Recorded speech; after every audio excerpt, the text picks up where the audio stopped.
Imagine for a moment that Jesus wasn't simply a religious figure, confined by the traditions that grew up around him, but a mystic, a teacher of universal truths that transcended the boundaries of time, culture, and religion. Now, before we dive deeper, let me ask you something. Have you ever encountered a teaching so profound, so undeniably true, that it felt like it was meant for everyone, regardless of who they were or what they believed? That's the essence of what we're exploring here. At the heart of Jesus' teachings lies something astonishingly universal. Consider his call to love your neighbor as yourself. On the surface, it sounds simple. Be kind, be compassionate. But dig deeper, and you'll find this principle mirrors ancient Buddhist teachings about compassion or the Taoist focus on harmony with others. These aren't just moral guidelines. They're blueprints for living in balance with the world and with ourselves. And here's the thing. Universal wisdom like this is meant to be experienced, not just understood intellectually. Let's put it into practice. Think about someone you've been holding a grudge against. What would happen if, just for a moment, you saw them not as an adversary, but as another human being carrying their own burdens? You don't have to forgive them outright. Just see them differently. Notice how your perspective shifts. This simple exercise is the first step in understanding the deeper layers of what Jesus taught. Now, what's fascinating is how these teachings echo across different cultures and spiritual traditions. For example, Jesus' concept of turning the other cheek isn't about weakness. It's about breaking the cycle of retaliation, a principle mirrored in Gandhi's nonviolent resistance. Even modern psychology aligns with this. Studies show that forgiveness reduces stress and promotes emotional well-being.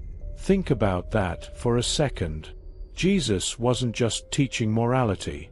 He was teaching emotional freedom. Here's another layer to consider. When Jesus spoke about the kingdom of heaven, what if he wasn't pointing to a distant place or an afterlife? What if he was talking about a state of being, a kind of inner peace and connection that anyone can access? Think about the moments when you felt most alive, most connected to something greater than yourself. That's the kingdom he may have been referring to, a state where you align with the flow of life itself. If this resonates, try this. Take a moment every day to sit in silence, away from distractions, and ask yourself, what does peace feel like in this moment? You might be surprised at the answer. It's not about solving problems or escaping challenges. It's about touching that part of you that remains steady, no matter the storm. But here's the question we must ponder. If these teachings are so universal, so timeless, why do so many of us miss their deeper meaning? Could it be that we've been taught to look outward for answers, when the real secret is within us all along? This is where the true adventure begins. Have you ever stopped to wonder why Jesus spoke so often in parables, metaphors, and symbols? Why not just say what he meant plainly? The answer lies in something deeper. These symbols were not meant to be spoon-fed to the masses, but to awaken the seeker. They were keys, meant to unlock truths that can only be understood through experience and reflection. And the beauty of symbols is that they can mean different things to different people, depending on where they are in their journey.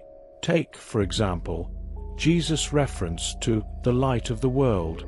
On the surface, it sounds poetic, but if we pause and decode it, it reveals layers of wisdom. Light is essential. It illuminates, it guides, it nurtures growth. Spiritually, light often symbolizes awareness, knowledge, and truth. In modern terms, think of how we use the phrase, shedding light on something, when we finally understand it.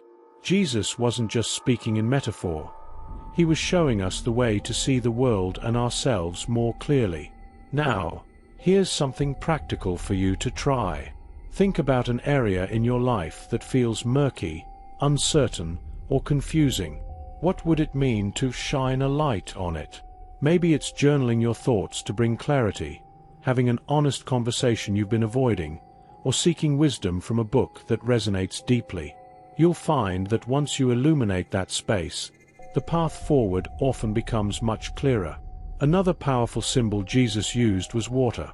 Whether it was the living water he offered to the Samaritan woman or the act of walking on water itself. Water, in almost every culture, represents life, purity, and transformation. Scientifically, water is essential to all forms of life. Spiritually, it symbolizes flow, adaptability, and cleansing. When Jesus spoke of living water, he was offering more than hydration. He was offering a source of renewal, a kind of spiritual vitality that could quench the thirst of the soul. Think about this for a moment. Where in your life do you need renewal? Are you stuck in a routine that feels draining? Do you feel disconnected from what truly matters? Here's an experiment. Find a quiet moment and immerse yourself in a natural source of water. A stream, a lake, even a simple bowl of water at home. Reflect on its flow, its ability to adapt to any container, and ask yourself how you can embody that same fluidity and resilience in your own life. And then, there's the symbolism of seeds. Jesus often spoke of planting seeds, of faith, of truth, of action. A mustard seed, he said, though the smallest of all seeds, grows into the largest of garden plants. Think about this. A tiny, seemingly insignificant act, a kind word, a brave choice, a single moment of forgiveness, can grow into something profound over time. Seeds don't sprout overnight. They require patience, care, and the right environment. What seeds are you planting today? Maybe it's reaching out to someone who needs support, or investing time in a skill you've always wanted to learn. Maybe it's the seed of self-love, something we often neglect, but that has the potential to transform everything else in our lives. The point is, the seeds you plant now determine the garden you'll walk through tomorrow. But here's the curious part. These symbols aren't just confined to Jesus' teachings. You'll find the same motifs in ancient Egyptian hieroglyphs, Hindu scriptures, and even modern psychology. It's almost as if humanity, across time and space, has been trying to tell itself the same story. So the question is, why are these universal symbols so persistent, and what else might they be pointing us toward? Perhaps there's an even greater code to crack. Let me ask you something. When you hear the phrase, "The kingdom of God is within you," what does it make you feel? Hopeful? Confused? Maybe even skeptical? This is one of the most radical ideas attributed to Jesus, and yet it's often overlooked in mainstream teachings. If the divine resides within us, it means that we are not just passive followers of some external authority. We are co-creators of our own spiritual experience. Think about that for a moment.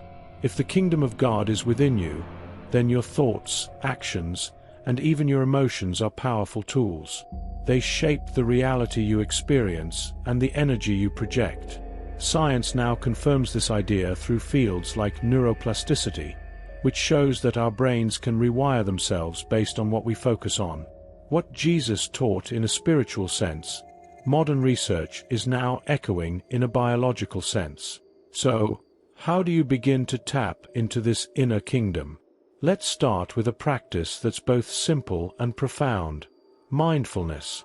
The next time you're overwhelmed by stress or worry, take a moment to pause and focus on your breath. Inhale deeply, hold for a second, and exhale slowly.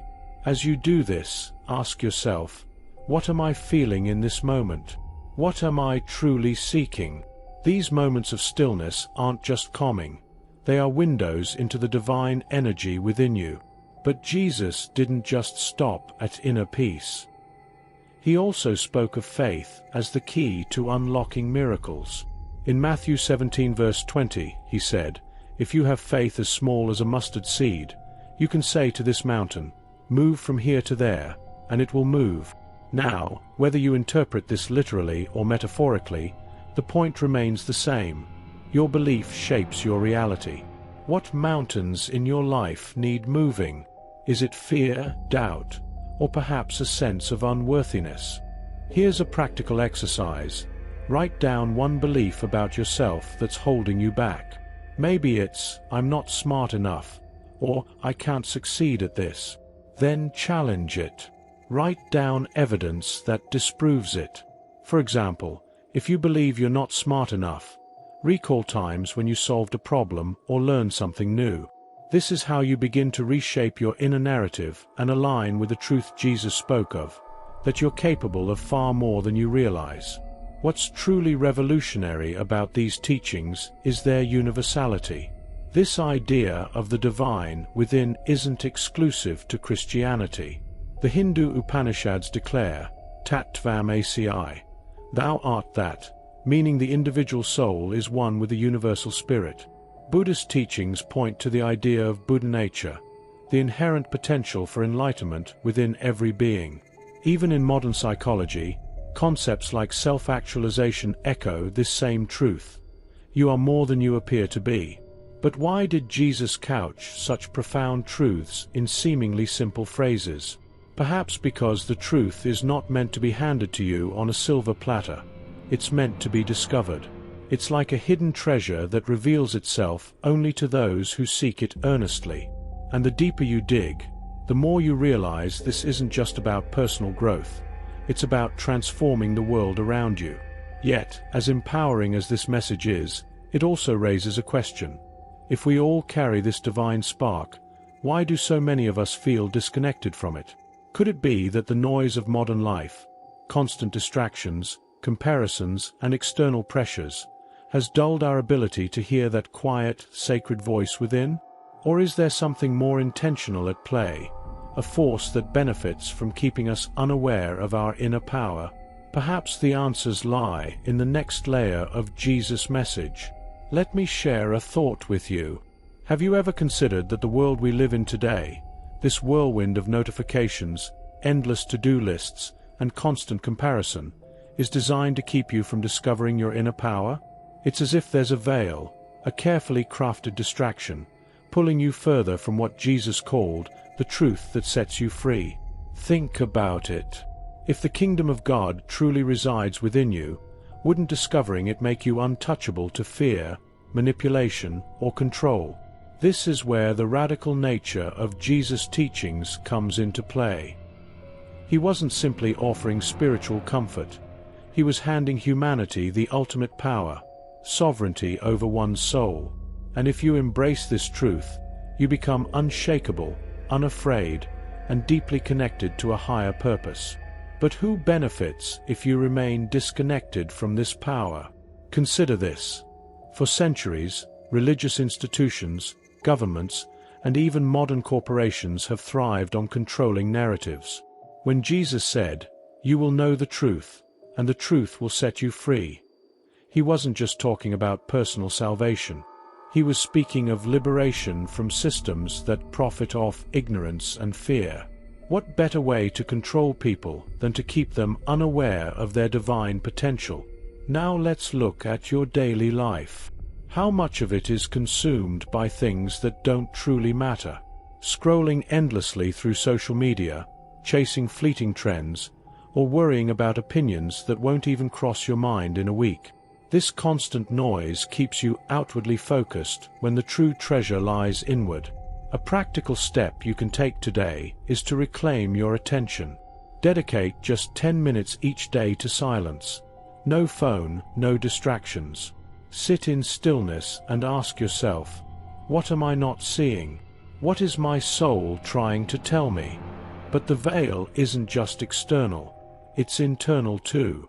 Fear, guilt, and shame are some of the strongest barriers to recognizing your divine self. Many of us carry beliefs like, "I'm not worthy," or "I'm too flawed to connect with something greater." Yet, Jesus himself spent time with those society deemed unworthy, the tax collectors, the sinners, the outcasts. Why? Because he knew their worth was never determined by their mistakes. And the same is true for you. Here's a powerful exercise. Write down one thing you feel ashamed of, something you believe disqualifies you from spiritual connection. Then ask yourself, would I judge someone else as harshly as I judge myself? More often than not, the answer is no. This practice isn't about excusing poor choices. It's about recognizing that guilt and shame are tools to keep you stuck, when your divine nature is always calling you to rise above them. Now, let's take this further. Why do you think Jesus emphasized forgiveness so much? Not just forgiving others, but yourself? Because forgiveness is the antidote to the poison that blocks your inner light. When you forgive, you're not condoning. You're freeing yourself from the chains of resentment and self-loathing. And in that freedom, you begin to see the truth Jesus spoke of, the truth that you are enough, just as you are, to access the divine within. But here's the twist. These barriers aren't new. Ancient texts, from the Gospel of Mary Magdalene to Eastern philosophies, talk about the same forces of distraction and division. They warn us about losing ourselves in the material world and forgetting our spiritual essence. Even in modern psychology, Carl Jung spoke of the shadow self, the parts of us we suppress, which, when ignored, can lead to inner chaos.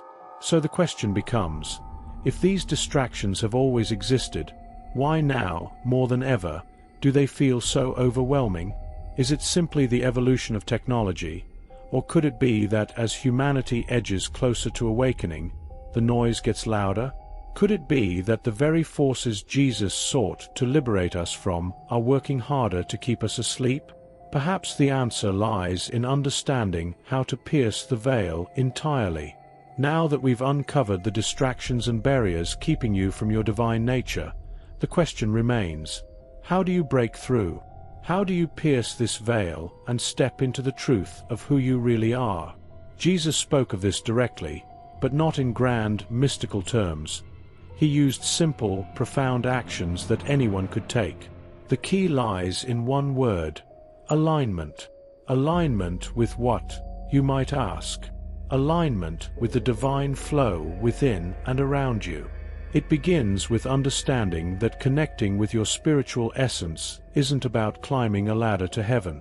It's about clearing the fog that hides the heaven already inside you. Remember when Jesus said, "Blessed are the pure in heart, for they shall see God." He wasn't talking about perfection. He was pointing to clarity, intention, and focus. So how do you achieve this clarity? One powerful way is through intentional practice. Acts that center your mind, awaken your spirit, and connect you to the deeper truths of existence. Meditation, for example, is not just sitting in silence. It's creating a sacred space where you can tune into the divine frequencies that often go unnoticed in your busy life. Start with something simple. Find a quiet place, close your eyes, and focus on your breathing. Imagine a golden light within your chest, growing brighter with every breath. This is the light of your divine self, the kingdom of God within you.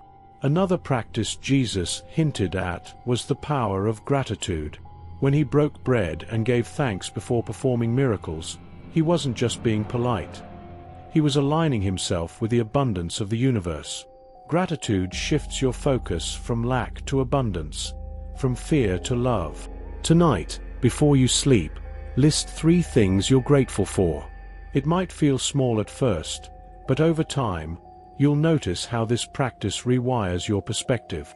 But alignment isn't just internal. It's also about how you live in the world. Jesus often spoke in parables about sowing seeds and bearing fruit. What seeds are you planting in your life? Are you nurturing relationships that uplift you? Are you pursuing work that aligns with your values? One practical step is to examine your daily habits. Ask yourself, is this action moving me closer to my divine purpose or pulling me away?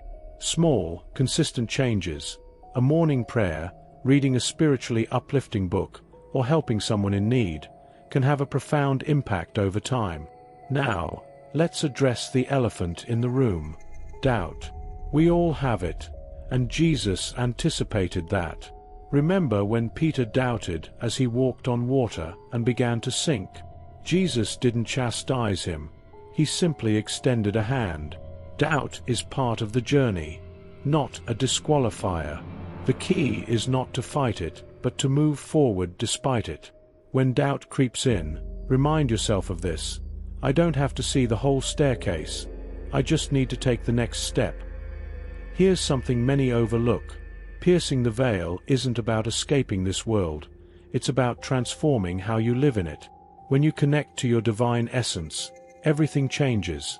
How you love, how you work, how you see yourself and others. You become a vessel for divine energy, radiating light in a world that desperately needs it. But here's the twist. This connection isn't meant to be a solitary journey.